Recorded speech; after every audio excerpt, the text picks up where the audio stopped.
Jadi duduk dengan banyak para ulama tadi, duduk dengan banyak orang-orang soleh tadi, berteman dengan mereka. Apabila kita keliru di dalam jalan ini, maka insya Allah mereka akan mengajak kita kepada yang benar, akan menegur kita, sehingganya tidak ada dalam diri kita merasa diri kita yang paling benar, merasa diri kita yang paling betul.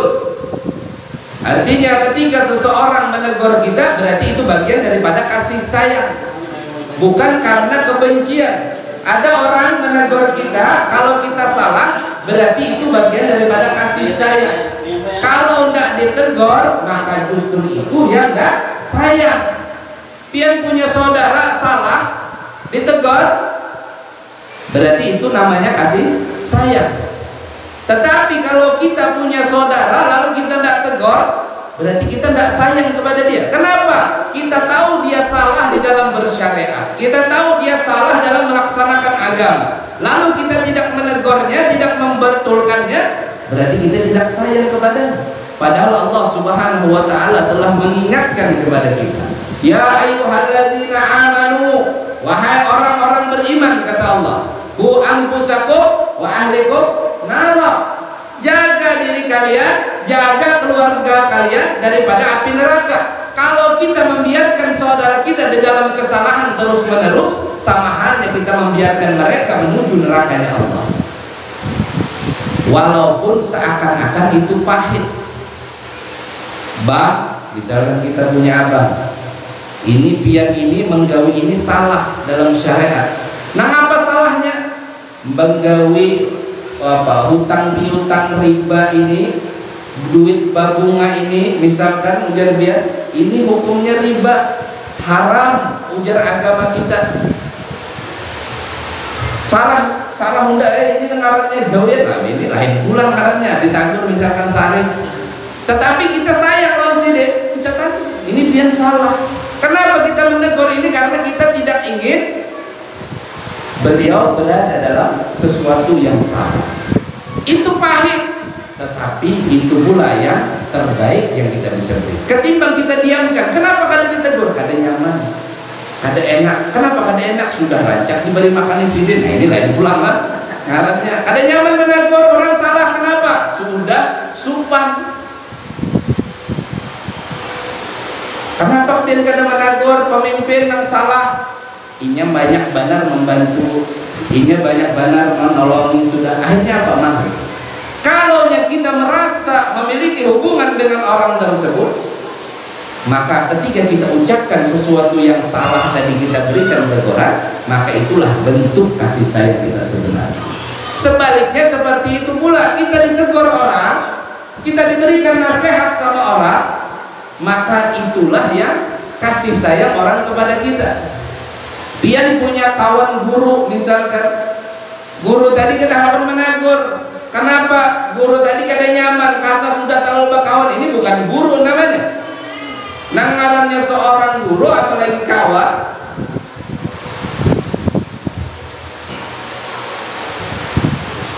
Maka inya wajib menegur.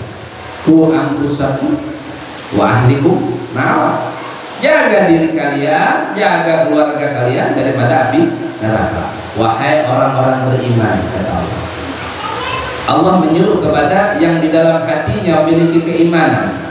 Allah menyuruh kepada mereka-mereka yang di dalam sanubarinya terdapat keimanan, kepercayaan kepada Allah untuk menjalankan perintah Allah. Apa Allah perintahkan?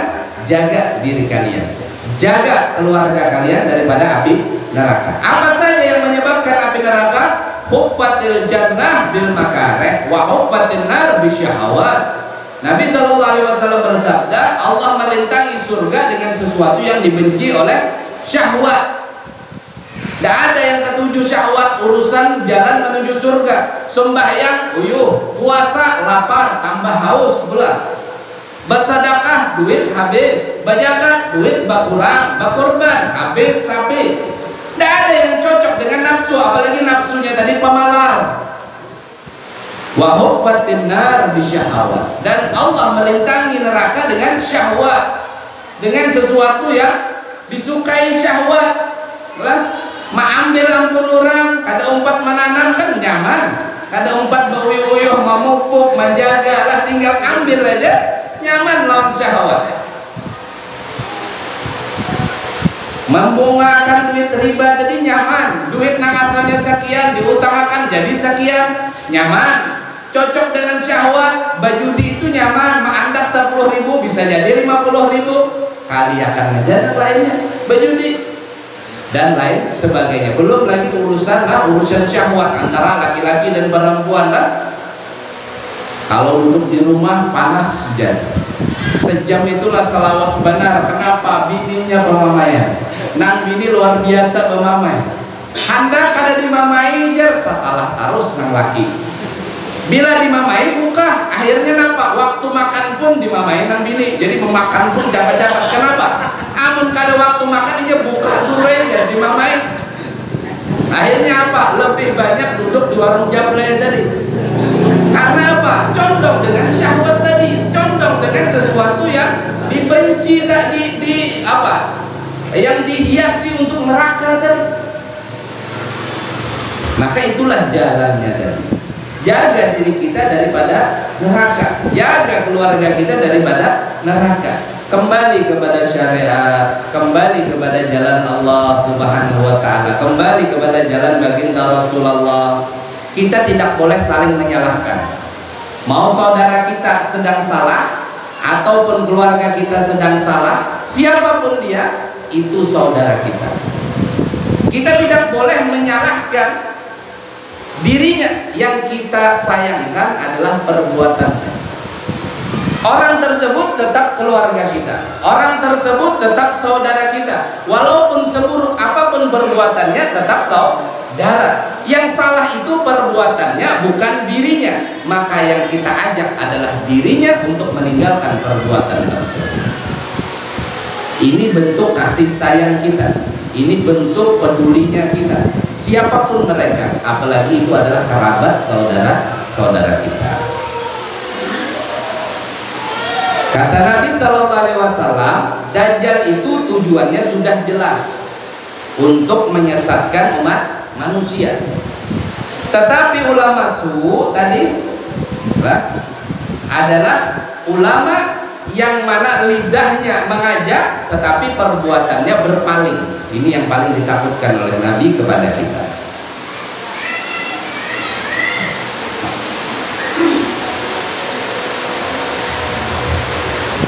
Maka wahai para penuntut ilmu, maka jadikanlah dirimu bersama-sama dengan golongan yang pertama.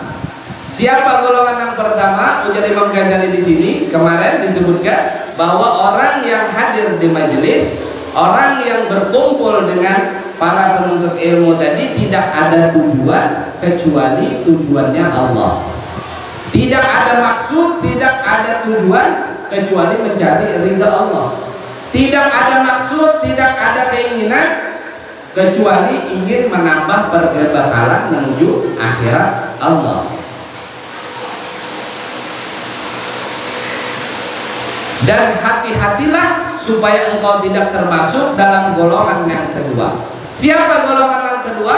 Golongan yang kedua adalah mereka yang menggunakan agama untuk tujuan kepentingan dunia. Hadirnya mereka, duduknya mereka bukan karena Allah dan Rasulnya, tetapi mereka tahu tujuannya salah. Ini kemungkinan bertobat, kemungkinannya besar karena mereka menyadari kesalahan mereka. Dan jangan sampai sekali-kali pada golongan yang ketiga, kata beliau, orang yang tujuannya salah, maksudnya salah, dan ia menggunakan agama di dalam hal jalan yang salah, dan mereka tidak sadar bahwa mereka salah. Na'udzubillah summa na'udzubillah. Maka apabila engkau bertanya tentang kitab ini baru mukadimah lah, mulai semalam ternyata masih pembukaannya aja. Apakah kitab ini Bidayatul Hidayah, yaitu permulaan jalan menuju hidayah, yaitu kata beliau untuk dapat kita menguji bagi diri kita. Maka ketahuilah bahwa permulaan jalan hidayah itu ialah takwa yang zahir. Permulaan jalan hidayah itu adalah takwa yang zahir, yang nampak, gawian-gawian yang nampak. Itu namanya permulaan untuk mendapatkan hidayah. Permulaannya untuk sampai kepada Allah itu adalah takwa yang zahir. Namanya bidayatul hidayah, permulaan untuk dapat hidayah, yaitu takwa yang zahir. Apa takwa yang zahir? Ibadah yang nampak, ketakwaan yang tampak. Nah, apa ngarannya? Sholat, puasa, meninggalkan kemaksiatan, ini yang nampak. Yang nampak itu bisa juga disebutkan syariat-syariat yang diwajibkan oleh Allah. Syariat-syariat yang diharamkan oleh Allah itu yang ditinggalkan. Ini adalah bidayatul hidayah. Bidayah permulaan menjalani hidayah yang nampak, yaitu ketakwaan yang zahir. Dan nihayatul hidayah, kesudahan ataupun puncak daripada hidayah itu ialah takwa yang batin. Takwa yang batin, yaitu yang ada di dalam hati-hati kita, keyakinan, perasaan kita. Dan surga itu tidak akan dicapai kecuali dengan takwa. Dan tidak ada petunjuk kecuali bagi orang yang menyediakan dirinya untuk bertakwa. Tidak ada hidayah kecuali bagi orang yang menyediakan dirinya berusaha untuk menjadi takwa. Dan takwa itu terbagi kepada dua. Pertama, takwa melaksanakan perintah Allah. Yang kedua, takwa itu meninggalkan segala larangan Allah, meninggalkan maksiat. Jadi mungkin di akhir-akhir ini kita telah disibukkan ataupun dikhawatirkan dengan satu musibah. Nah, nama musibahnya corona. Banyak di antara kita yang takut akan ini musibah. Padahal ini makhluk ciptaan Allah Subhanahu wa ta'ala. Bahkan makhluknya ini lebih kecil daripada darah. Lah, kalau darah, ujar ulama kita dahulu, guru-guru kita belajar di pesantren dulu, darah itu seperti sekecil biji sawi, halus banget. Dan ini corona lebih halus daripada itu. Artinya lah, kalau nyamuk lebih ganas pada itu tadi. Ini makhluk ciptaan Allah bernama coronavirus ini halus banget bendanya, tetapi membuat banyak di antara kita ketakutan. Kenapa? Bisa mati bila kena lah. Padahal corona itu ciptaan Allah. Allah yang menciptakan, Allah pula yang menyembuhkan. Allah yang menimpakan, Allah pula yang menghilangkan. Artinya jauh daripada corona itu ada Allah Subhanahu wa ta'ala yang jauh lebih perkasa, yang seharusnya jauh lebih kita takuti, yang seharusnya jauh lebih kita khawatirkan, karena Ia senantiasa mengawasi kita, senantiasa dalam pengawasannya kita. Lalu kenapa kadang kita mungkin saat ini berkata, mungkin kita semua memahami kita lebih takut kepada Allah daripada corona, tapi kadang ada terselip di dalam hati kita, mudahan kada kena corona, atau yang sudah kena mudahan kada sampai mati. Ada ketakutan terhadap corona tersebut. Apakah ada yang salah dengan keimanan kita? Ini jadi pertanyaan untuk kita.